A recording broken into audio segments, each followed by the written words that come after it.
La foule des curieux n'avait Dieu que pour lui. Thomas Pesquet, star incontesté du Bourget. Entre deux bains de foule, l'astronaute a même volé la vedette à un autre natif de Rouen comme lui, le Premier ministre Édouard Philippe. Oui. Ouais, immédiatement, je vais prendre, si vous me laissez 2 semaines de vacances au mois d'août.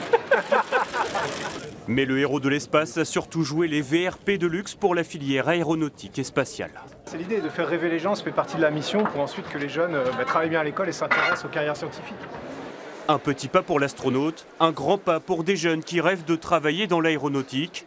À 16 ans, Quentin est passionné d'aéromodélisme. Cette année, il a conçu au lycée une maquette d'avion et il se voit bien un jour construire des moteurs. Je pense que c'est très bien parce que c'est un bon développement économique et tout ça et on pourra faire plein de choses avec et je pense que c'est le futur.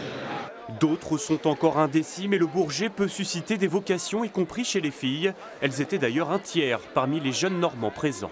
Je regarde un peu tout. Voilà, des informations, tout ce qui peut m'aider.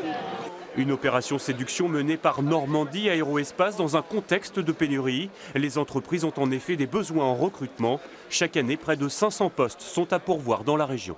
Ils peuvent s'arrêter à tous les niveaux, au niveau opérateur, au niveau technicien, technicien supérieur, ingénieur. Il y a tellement de diversité que c'est accessible à tout le monde parce que quelquefois l'aéronautique, c'est vu comme un métier difficile et les jeunes se disent « Ah non, c'est pas pour moi », mais si, c'est pour eux.